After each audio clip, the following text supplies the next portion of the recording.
नक्सा बदलिए, सरकारहरू बदलिए, तर फेरिएन त केवल सीमाको त्यो विवाद।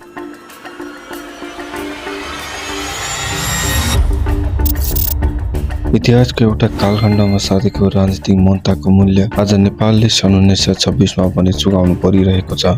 भर्खरै सन् 1926 मा पनि लिपुलेख पास हुँदै कैलाश मानसरोवर यात्रा सुरु गर्ने विषयले नेपाल र भारत बीचको फेरि कूटनीतिक बहस सताएको छ। आखिर किन आफ्नै जमिनको हकमा त नेपालमाथि एकतर्फी दाबीको आरोप लाग्छ? आउनुहोस् 18औं शताब्दीको सुगौली सन्धिदेखि आजको त्रिदेशी कूटनीतिसम्मको कथा बुझाउँ। लिपुलेख कालापानीमा छु म भनेर मलाई विश्वास नै लागिरहेको छैन। जुन ठाउँमा आफ्ना नेपालीहरूलाई ब्यान गरिएको छ, जुन नेपालकै ठाउँ हो तर भारतले अतिक्रमण गरेको छ। आर्मीका सोधेको यहाँको लोकललाई तपाईँलाई इन्डियन हुन मन छ कि नेपाली भनेर उहाँलाई जस्ट बाँच्न मन छ। उहाँको जवाफै थियो क्या। मान्छे कस्तो फ्रस्ट्रेसन भएको होला। पहिला मतलब गर्ने बेला नेपालले कहिले पनि मतलब नै गरेन।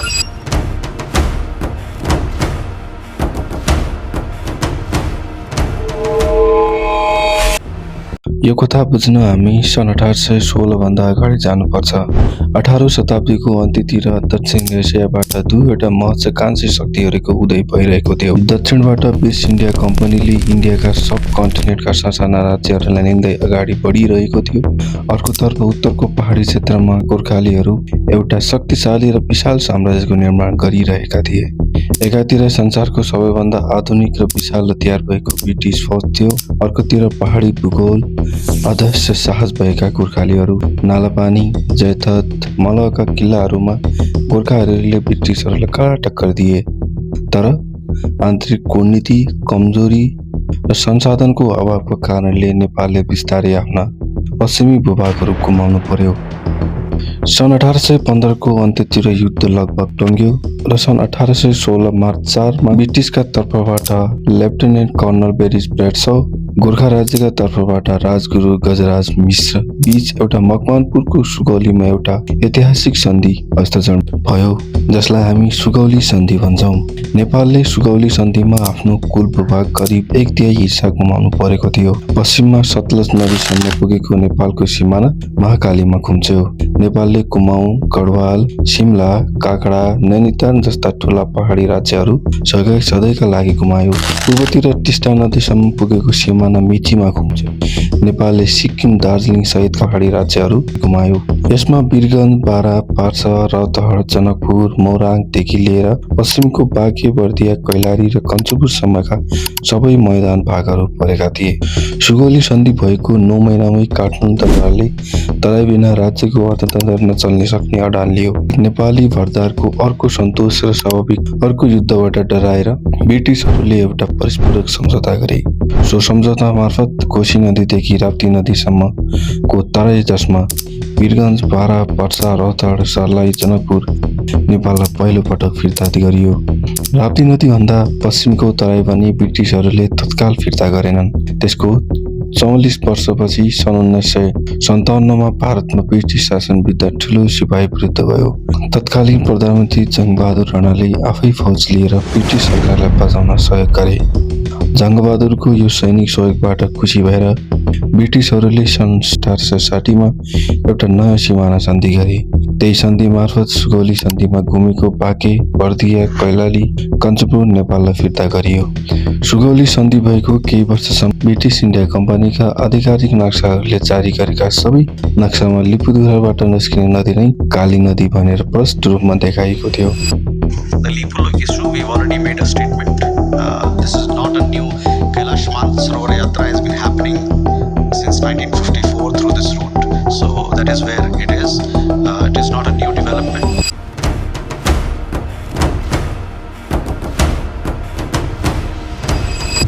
विवाद कहाँनिर भयो भने सन् 1857 को सिपाही विद्रोहपछि जब भारतको शासन इस्ट इन्डिया कम्पनीबाट सिधै ब्रिटिस क्राउनको हातमा गयो, तब उनीहरूले यो क्षेत्रको सामरिक र व्यापारिक महत्त्व बुझे। त्यसपछि सन् 1979 तिर ब्रिटिस नक्साकारहरूले एउटा चलाखी गरे।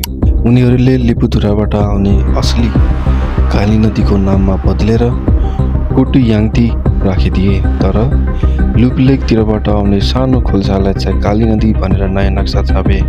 त्यसको 90 वर्षपछि महात्मा गान्धीको नेतृत्वमा भएको भारत छोड आन्दोलन र बेलायतमा भएको सत्ता परिवर्तनको कारण पूर्ण रूपमा इन्डियालाई स्वतन्त्र गरेर ब्रिटिसहरू गए। long years ago, we made a tryst with destiny, and now the time comes. त्यसको ठ्याक्कै 15 वर्षपछि सन् 1962 अक्टोबरमा भारत र चीनको युद्ध सुरु भयो। चिनिया सेनासँगको लडाइँमा भारतीय सेना नराम्रै पराजित हुँदै पछि हट्नु पर्यो। त्यो बेला भारतीय सेनालाई तिब्बतको आक्रमण गतिविधि निगरानी गर्न र आफ्नो रणनीतिक रक्षाका लागि अग्लो र सुरक्षित ठाउँ चाहिएको थियो। त्यति बेलाका नेपालका प्रधानमन्त्री रहेका मृत्युका प्रसाद कोइरालालाई भारतले एउटा अनौठो प्रस्ताव लाउँछन्। नेपालको उत्तरी बोर्डरका विभिन्न नाकामा चेकपोस्ट राखेर इन्डियन आर्मीलाई इन्स्टल गर्ने। नेपाल सरकारले यो प्रस्ताव स्वीकार गर्छ र नेपालको नर्दन बोर्डरमा 18वटा चेकपोस्ट राखिन्छन्। Tinkar pass, लर्के pass, Rasuwagadhi, Namche, Kalapani. पूर्वदेखि पश्चिमको नेपालका हरेक नाकामा करिब 20 देखि 30 आर्मी पर्सनल राखेर चीनतर्फ निगरानी गर्न थालिन्छ। युद्ध सकिएको केही वर्षसम्म पनि भारतीय फौज नेपालकै चौकीहरूमा बसिरहे। त्यसपछि राजा महेन्द्र र तत्कालीन प्रधानमन्त्री कीर्तिनिधि बिष्टले भारतीय सेनालाई सुरक्षित रूपमा फिर्ता उठाउन एउटा सुझबुझपूर्ण र कडा कूटनीतिक योजना बनाए। नेपालको कडा अडानका कारण भारतले 17वटा चेकपोस्टबाट त हट्यो, तर दार्चुलाको कालापानी चेकपोस्टबाट पनि भारतीय सेना पछि हटेनन्। त्यसबेला भारतीय पक्षले चलाकपूर्ण के तर्क गर्यो भने कालापानीको भूभाग चीनको तिब्बत र लुपुलेक पासलाई निगरानी गर्न सैन्य र सामरिक हिसाबले अत्यन्तै संवेदनशील छ।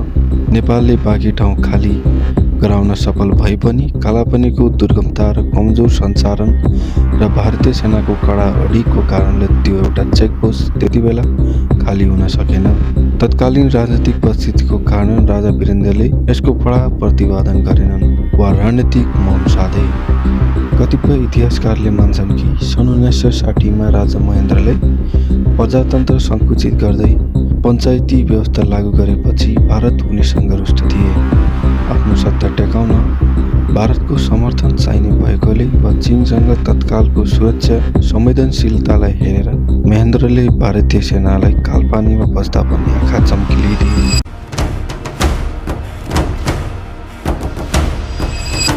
दशकौँसम्म यो विवाद एउटा शान्त ज्वालामुखी जस्तै रह्यो। नेपालका तर्फबाट कहिलेकाहीँ सीमा अध्ययन कार्यदलहरू बनी राजधानीमा आन्दोलन भयो, तर नयाँ दिल्लीले यसलाई सधैँ हामीसँग भएको एभिडेन्स अनुसार त्यो क्षेत्र हाम्रै हो भन्दै पछ्याउँदै आयो। तर एउटा यस्तो घटना घट्यो जसले काठमाडौँलाई ठुलो धक्का दियो। भारतीय प्रधानमन्त्री नरेन्द्र मोदी चीन भ्रमणमा गएको बेला बेजिङमा भारत र चीनबीच 21 बुँदे एउटा संयुक्त वक्तव्य जारी भयो। अचम्मको कुरा के थियो भने उक्त वक्तव्यको 18औं बुँदामा नेपाललाई सोधी नसोधी नेपाल सहमति बिना नै लुपुलेक पासलाई भारत र चीन बीचको द्विपक्षीय व्यापारी नाका बनाउन सम्झौता गरियो। जुन चीनलाई रोक्न भारत कालापानीमा सैन्य अखाडा जमाएर बसेको थियो, आज त्यही चीन र भारत मिलेर नेपालको भूमि लुपुलेकलाई आफ्नो व्यापारिक स्वार्थका लागि प्रयोग गरिरहेका थिए। विश्व कोरोना महामारीको लकडाउनमा थुनिएको बेला भारतीय रक्षा मन्त्री राजनाथ सिंहले दार्चुलादेखि लुपुलेक हुँदै कैलाश मानसरोवर जोड्ने 80 किलोमिटर लामो लिङ्क रोड उद्घाटन गरे। वर्षौंदेखि नेपाली भूमिमा भइरहेको यो सडक निर्माणको काम जब सञ्चार माध्यमबाट छुताछल्ला भयो, तब काठमाडौँका सडकहरूमा ब्याक अफ इन्डियाको नारा ताते। नेपालले बेजिङ र नयाँ दिल्ली दुवैलाई कूटनीतिक नोट पठाएर कडा विरोध जनायो, तर दुवै शक्तिले नेपालको आवाजलाई वास्ता गरेनन्। जवाफमा नेपालले सन् 1920मा आफ्नो ऐतिहासिक समेटेर नयाँ चुच्चे नक्सा जारी गर्यो र संविधान संशोधन गरेर त्यसलाई राष्ट्रिय निशान छापमा पनि राख्यो।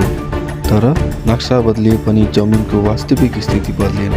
नेपालको आन्तरिक राजनीतिक उतार चढाव, अस्थिरता र सत्ता जोगाउने दाउपेचको गर्दा कालापानी क्षेत्रको विवाद लामो समयसम्म छायामा पर्यो वा सरकारले यसलाई मौन साधे।